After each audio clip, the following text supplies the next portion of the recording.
Halo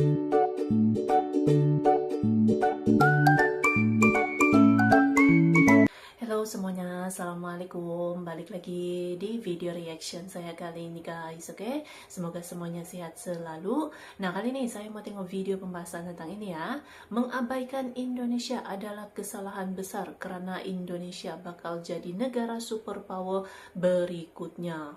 Sebab memang ramai juga yang sudah meramalkan bahwa Indonesia akan menjadi negara superpower yang berikutnya ini ya. Sudah pasti karena memang banyak gitu kan potensi-potensi besar Indonesia menjadi negara superpower ini ya. So, jangan lama-lama lagi, mari sama tengok video ini. Let's go. But ignoring Indonesia would be a huge mistake. Indonesia, a land of contrast, a nation of over 270 million dreams. For too long it's been overshadowed.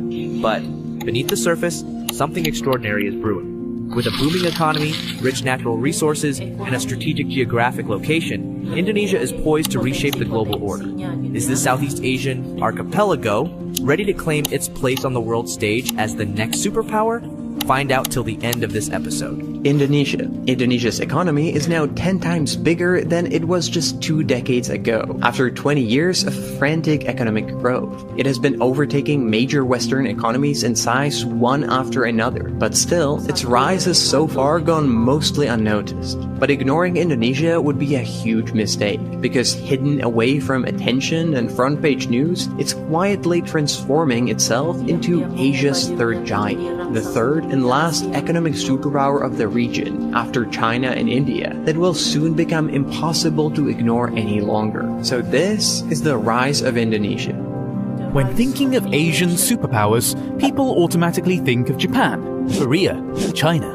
But shocking to most, one of the highest ranked economies in Asia is actually Indonesia. Located between the continents of Greater Asia and Australia, as well as between the Indian and Pacific Oceans, Indonesia has been dubbed the Emerald of the Equator. The beauty and power of this overlooked country now boasts to be a shining example of what a true hidden gem can achieve. When superpower nations are discussed, the nations that usually come to mind are the US and China.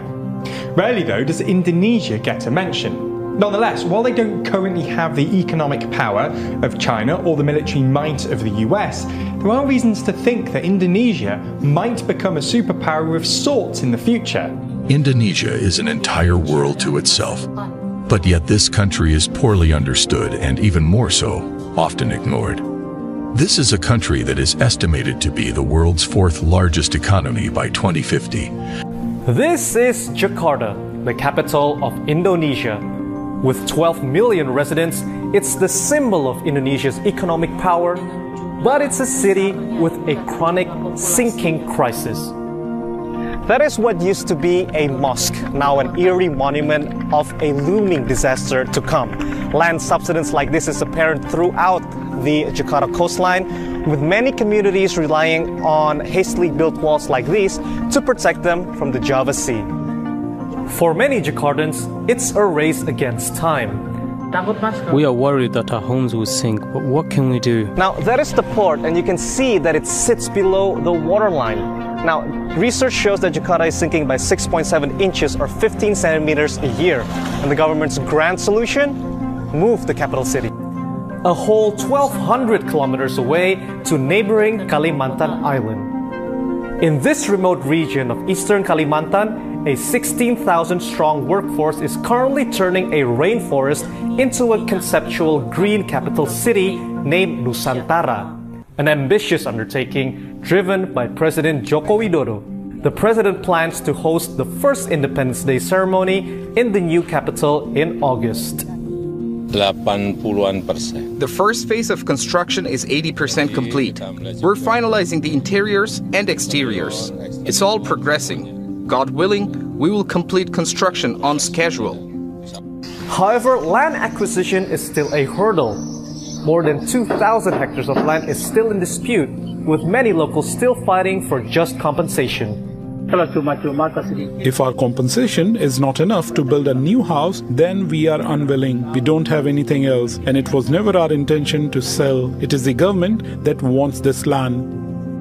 Recently, public confidence in the project took a knock when both the head and deputy of the Nusantara Authority unexpectedly resigned. The job was given to Basuki Hadimulyono, Minister of Public Works, the man behind many of Jokowi's infrastructure miracles, who vows to put indigenous interests first with fair land purchases and relocation options while restoring investor confidence. We will decide if the status of land here will be for sale, rent, or a public-private joint venture, so investors won't hesitate. Nusantara is estimated to complete a 5-phase construction by 2040, making room for an estimated 2 million residents. As for Jakarta, a long-term solution still awaits. There is an expectation, perhaps within Indonesia itself, but there's also optimism and expectation beyond Indonesia's borders around the economy's prospects in the long term. Of course, it is a goal of Indonesia to become a developed economy, perhaps by 2045. I'd like to ask you, what do you believe, based on your vast experience as finance minister, stretching back almost 20 years, are the main obstacles which Indonesia must overcome to achieve that status? Yeah, I think all country aiming to become a high and wealthy, prosperous country. Indonesia is no exception. We are aiming for that, and we are aiming for the 100 years of our celebration of independence. Indonesia want to achieve to become a high advanced country. But we also recognize that this is not an easy goal. I think the history of many countries economically as well as politically, they see a lot of countries stuck in the middle. That's why there is a term of middle income trap. And we recognize that this trap is usually coming from, first, the quality of the human capital, which is not developing following the development of the economy itself. And this has something to do with the poverty, inequality, quality of human capital like education and health. And of course, in terms of the health, we also have a problem like stunting and the nutrition. So these are all a very important building block to avoid human capital, the middle income trap, that is human capital quality. And that's why Indonesia is really focusing on that. The problem is not about political commitment or will, but in terms of the ability to design the right policy and executing it, building the right governance. And that is become the second very important of the middle income trap. That is whether we are able to build the right institutional setting, regulatory framework, and governance. These are challenges, to be very honest. When we talk about the governance, whether this is related to the efficiency, effectiveness, and in this case, corruption. And for Indonesia, this is the biggest issue. And that's why we have to build on this very particular aspect of good development, that is institutional building, regulatory framework, and governance. And that has something to do with, for example, we provide more incentive, we provide more check and balances. We are becoming more open. Indonesia, like for example, Ministry of Finance, I give the example that every month we disclose, we provide people where we are in terms of budget implementation, how much money we earn from the tax, how much we spend for what. These are all become what we call it a process, both political as well as a cultural process, in order for us to create an openness, accountability, check and balance, and good governance. The third is infrastructure. There is no country can become an advanced country without good and efficient infrastructure. How important is foreign direct investment, continuingly high foreign direct investment into Indonesia, and how does Indonesia balance its need to attract foreign direct investment whilst also restricting certain exports? Well, I think that's not really the conflicting issue. First, I will put it within the context of this geopolitical and competition, and also the recognition of the climate change as a threat for the human being. And that's why we also recognize that in order for the world, the countries, people to continue to develop without compromising climate change, they say that the energy need to be improved and transportation need to be converted into electric vehicle. Indonesia, in terms of our natural resources, well positioned because we are relatively rich on the natural resources that fit with this kind of trend of new geo-economic trend, which is more and more concerned regarding the carbon emission.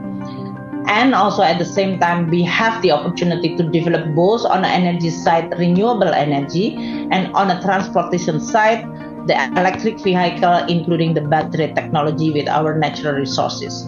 So for Indonesia, in order to use this very important opportunity, we have to shift our policy in order for us to create more, what we call it, value added. It is for the better of Indonesia, for the stability of Indonesia, but also to serve better for both region and the world. How does it work? We are opening up, and that's why when I mentioned earlier that one of the milestone of President Jokowi achievement is on the job creation law. We are improving investment climate and investment regulation. Oke guys, itulah dia videonya ini menjadi satu kesalahan kalau mengabaikan Indonesia ya, sebab potensinya itu memang sangat banyak gitu kan. Dan kalau kita lihat sekarang pun memang sudah banyak gitu ya perkembangan pesatnya. Tidak mustahil dalam beberapa tahun ke depan ini akan ada lebih banyak lagi gitu kan perubahan-perubahan yang lebih maju, yang lebih pesat lagi yang bakal dilaksanakan oleh Indonesia gitu ya. Jadi Indonesia itu memang memiliki banyaknya kekuatan gitu untuk menjadi negara maju, bahkan juga banyak yang berpendapat gitu kan Indonesia akan menjadi salah satu kekuatan ekonomi besar di dunia gitu ya. So terima kasih banyak sebab kamu sudah menonton video ini. Jangan lupa macam biasa untuk support channel saya dengan subscribe, like video ini, dan jangan lupa untuk komen juga, oke? Terima kasih banyak dan kita jumpa lagi di video seterusnya. Assalamualaikum.